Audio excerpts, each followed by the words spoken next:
ever heard someone say, the Ice Age is over?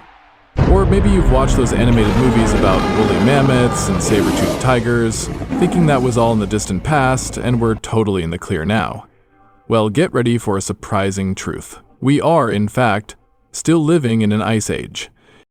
The popular notion of an ice age usually conjures images of massive ice sheets covering continents. However, by scientific definition, an ice age is any period in Earth's history when polar ice caps are significantly expanded due to a drop in global temperatures. And guess what? We still have massive ice caps in Antarctica and Greenland. This means that, geologically speaking, we are still within an ice age. More specifically, we're in what scientists call the Quaternary Ice Age, which began about 2.5 million years ago and is still ongoing. Within this larger ice age, Earth experiences warmer periods called interglacials, like our current epoch, and colder periods, when glaciation expands, known as glacials. Our current warmth isn't a permanent state, but merely a temporary phase within a much longer, colder period. This illustrates the dynamic nature of Earth's climate on geological timescales. A trip back to tropical Earth, the Eocene epoch. So, if we're still in an ice age, when was the last time Earth was completely ice-free? To find that out, we need to go back about 34 to 40 million years, to the end of the Eocene epoch.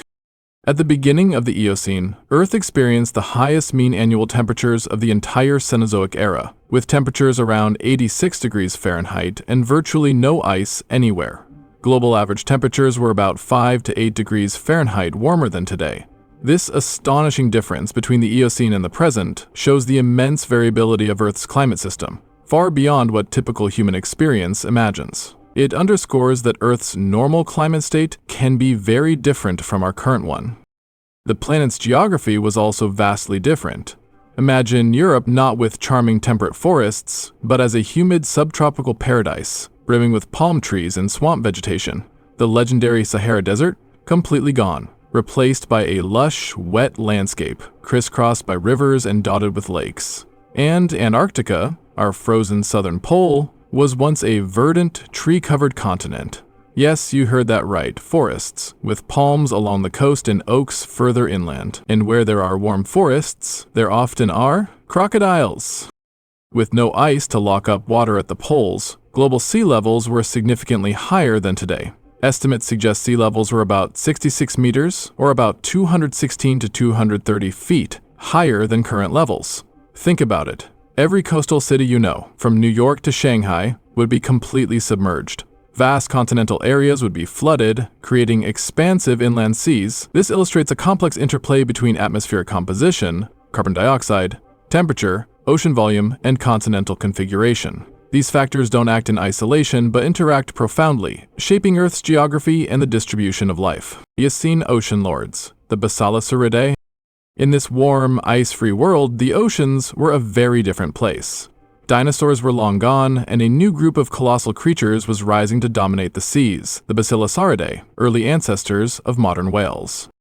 Leading this group was the fearsome Basilosaurus. Don't let the saurus name fool you, it was a whale, not a reptile. Even though its long, slender body and narrow snout initially led scientists to believe it was a giant marine reptile. That's why they called it the king lizard. These apex predators could reach lengths of 17 to 20 meters, about 56 to 66 feet, longer than a school bus. Unlike modern whales that use powerful tail flukes, Basilosaurus likely swam by undulating its entire long body. And here's a cool fact. It still had tiny, but functional hind limbs, possibly used during mating. With a mouthful of razor-sharp teeth featuring canine-shaped incisors in the front and flattened, serrated triangular molars in the back, Basilosaurus was the undisputed predator. Its stomach contents have revealed that it hunted large fish, sharks, and even other whales. One of Basilosaurus's favorite meals was Dorudon, a smaller, dolphin-like relative, about 5 meters, 16 feet long. Dorudon was fully marine, using its tail flukes for propulsion, much like modern whales. However, unlike modern dolphins, it lacked the melon organ for echolocation, meaning it couldn't see with sound. Fossil evidence, including bite marks on Dorudon skulls, suggests they were a primary food source for Basilosaurus. The rapid diversification of these early whales into different sizes and ecological roles, apex predator versus smaller prey, indicates their successful and rapid radiation into the marine environment. The presence of vestigial hind limbs also highlights a critical transitional stage in their evolution from land to sea. A common point of confusion is Parasaurus as a slow, bottom-feeding sea monster.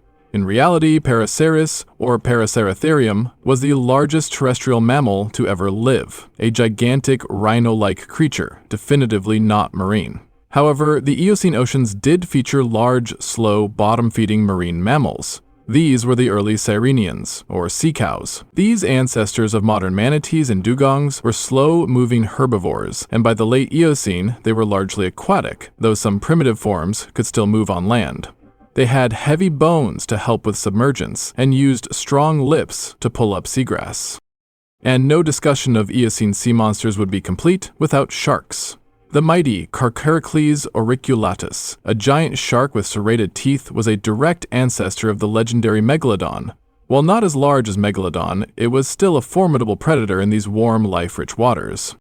The evolution of Basilosaurus, with its king lizard appearance despite being a whale, and unique swimming method, whole-body undulation versus tail flukes in modern whales, suggests that initial forms of a lineage can resemble unrelated groups, or utilize different locomotion methods before converging on more efficient forms. Conversely, the fact that both Basilosaurus and Dorudon lacked echolocation points to a divergence point where later whales developed this advanced sensory capability. Other deep-sea terrors, giant sea snakes, and more. If you thought whales and sharks were the only things to worry about, think again. The Eocene oceans were also home to ancient sea snakes, some of which were truly immense. Meet Paleophis, an ancient sea snake that could reach lengths of up to 12.3 meters, about 40 feet. To put that in perspective, that's almost the length of the famous Titanoboa, the largest snake ever discovered, which lived a bit earlier. These colossal snakes were likely fast swimmers with flexible jaws, capable of swallowing large fish or smaller marine mammals whole. The presence of gigantic marine reptiles like Paleophis indicates that, despite the rise of mammals, reptiles continue to occupy significant predatory roles in Eocene oceans, even after the extinction of the great Mesozoic marine reptiles. This challenges a simplistic narrative that mammals took over completely. Terrestrial titans, the age of giant mammals. While the oceans housed monstrous whales and snakes, on land, mammals were undergoing an incredible evolutionary boom. After the dinosaurs vanished, mammals rapidly diversified and began to grow to truly enormous sizes.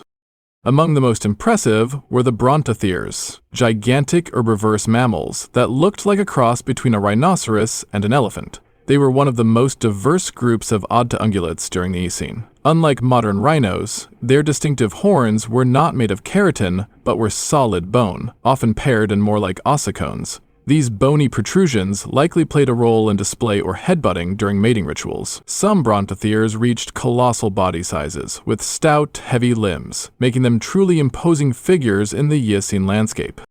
Then there were the Embrithopods, another group of heavy-footed, elephant-like herbivores. The most famous of these was Arsinotherium, known for its two massive bony horns protruding forward from its snout. Despite their rhino-like appearance, they were actually more closely related to elephants. These giants roamed across Asia, Africa, and Eastern Europe. The true ancestors of modern elephants, the proboscideans, also began to appear during the Eocene, primarily in Africa. But don't picture a woolly mammoth just yet. Early proboscideans were much smaller, some as small as dogs, others semi-aquatic, like Moratherium. Their iconic tusks and trunks were still in very early stages of development. The rapid increase in body size and diversification into different ecological niches, herbivores, early proboscideans, was a direct consequence of the ecological vacuum left by the extinction of the dinosaurs. This highlights the speed and scope of mammalian evolution when major environmental pressures are removed. And remember the sirenians, the sea cows? While many became fully aquatic by the late Eocene, some of the most primitive forms, like Pedzosiren from Jamaica, were still capable of walking on land. They possessed 4 well-developed legs and a robust pelvis, though they probably spent most of their time in the water swimming with their hind limbs. Descriptions of early proboscideans and semi-aquatic sirenians are important examples of transitional forms, illustrating the stepwise evolutionary paths from terrestrial life to fully aquatic life, or from small, generalized forms to large, specialized ones. They show that evolution is not a sudden leap, but a gradual process, when reptiles still ruled in some places. While mammals were certainly on the rise, it would be a mistake to think the Eocene was entirely their age. In some parts of the world, and in certain ecological roles, reptiles held their own and sometimes, quite literally, ruled the land. Forget the image of crocodiles as sluggish, river-dwelling predators. In the Eocene, there were cebacids, a group of terrestrial crocodiles with long legs designed for running, not swimming. Imagine a crocodilian that hunted like a big cat. The most formidable of these was Basilosaurus, a gigantic cebacid that roamed South America. It's estimated to have been 6.3 to 10 meters, 21 to 33 feet, long, and weighed up to 1.7 tons, making it, for a significant period, the largest terrestrial predator of the entire Cenozoic era. And then there were the terror birds, Phorusrhacidae. These were enormous, flightless birds, some standing up to 10 feet tall, with incredibly powerful hooked beaks described as axe-like. They were formidable avian predators, particularly dominant in South America. They used their long legs for speed, capable of reaching 31 miles per hour, and their massive beaks to stab and bludgeon prey. The presence of large terrestrial crocodiles, Basilosaurus, and terror birds as apex terrestrial predators, alongside the emergence of giant mammals, demonstrates that the post-dinosaur world was not immediately and completely dominated by mammals. Instead, there was a period of intense competition and overlapping niches, especially in South America, where these non-mammalian predators thrived. This adds complexity to the Age of Mammals narrative. The Great Chill, how the Eocene ended. This lush, warm, ice-free Eocene world, teeming with its unique giants, could not last forever. Around 34 million years ago, a series of profound geological and atmospheric changes began, setting the stage for a dramatic global cooling event that would fundamentally reshape the planet. One of the most crucial drivers was plate tectonics. Antarctica, which had been connected to Australia for a long time, began to fully separate. This created a deep water passage between the two continents, known as the Tasmanian Gateway. This newly opened passage allowed for the formation of a powerful, eastward-flowing current around Antarctica, the Antarctic Circumpolar Current, or ACC. This current acted as a thermal barrier, preventing warm tropical waters from reaching the Antarctic continent. While the ACC played a significant role in isolating Antarctica, the most important factor in the global cooling was a drastic drop in atmospheric carbon dioxide, CO2, concentrations. The precise cause is complex and still debated, but increased silicate weathering, possibly linked to the uplift of the Himalayas, is a leading theory, pulling CO2 out of the atmosphere. As CO2 levels fell, Earth cooled. This cooling, in turn, allowed ice sheets to begin forming in Antarctica. More ice meant more sunlight was reflected back into space, the albedo effect, creating a powerful positive feedback loop that amplified the cooling trend globally. This combination of tectonic shifts and a decline in CO2 marked the Eocene-Oligocene transition, a pivotal moment when Earth shifted from a greenhouse to an icehouse climate regime. This wasn't a gradual change, it was a relatively rapid and profound transformation. By 33.9 million years ago, large permanent ice sheets began to form on Antarctica, reaching the ocean, the defining point of our current ice age's beginning. The Eocene-Oligocene transition highlights how major climate shifts are not caused by a single event, but by a complex, tightly interconnected interplay of plate tectonics, oceanic circulation patterns, and atmospheric greenhouse gas concentrations, leading to global feedback loops. It also illustrates the concept of climate tipping points, where a combination of factors, particularly a drop in CO2 below a critical threshold, can trigger powerful positive feedback loops like ice albedo, that rapidly push Earth into a new climate state. Extinction and adaptation, a changing world. This dramatic shift from a warm, ice-free world to a cooler, more seasonal one had profound consequences for life on Earth. Many species, perfectly adapted to the greenhouse Eocene, simply couldn't cope with the rapid changes. The Eocene-Oligocene extinction event, sometimes called the Grand Coupure in Europe, saw significant turnover, particularly in marine environments. Many early whales, such as Basilosaurus and Dorudon, vanished. Large marine foraminifera, tiny, abundant creatures crucial to the food web, also suffered widespread extinctions, impacting global carbon cycles. On land, creatures like the Brontotheres and giant sea snakes like Paleophes also went extinct. While not a mass extinction event on the scale of the one that wiped out the dinosaurs, it was a significant faunal turnover, especially in Europe and Asia. The Eocene-Oligocene transition was a period of significant selective pressure, leading to the extinction of specialized species adapted to warm climates and driving rapid evolutionary adaptations in surviving lineages, particularly mammals, toward traits suited for the cooler, more seasonal icehouse climate. However, life found a way. While some lineages disappeared, others adapted, developing new traits to thrive in the cooler, more varied environment. Mammals in particular showed remarkable resilience. They developed thicker fur, evolved strategies like hibernation, and began long-distance migrations to cope with colder temperatures and increased seasonality. The contraction of vast forests and the expansion of more open, savanna-like vegetation, driven by the cooling, favored the evolution of new mammalian forms, including grazing ungulates. This period of extinction and adaptation marked the transition to what we now call the Late Cenozoic Ice Age, the very ice age that continues to this day. The Eocene-Oligocene extinction was actually a profound faunal and floral turnover, a great cut that reorganized global ecosystems by replacing warm-adapted lineages with new, cold-adapted forms, rather than simply a widespread general mass extinction. The future of ice, a human question. So, if Earth naturally cycles between glacial and interglacial periods within an ice age, when will our planet naturally become completely ice-free again, like the Eocene? Without any human intervention, Earth's orbital cycles, Milankovitch cycles, govern these long-term climate shifts.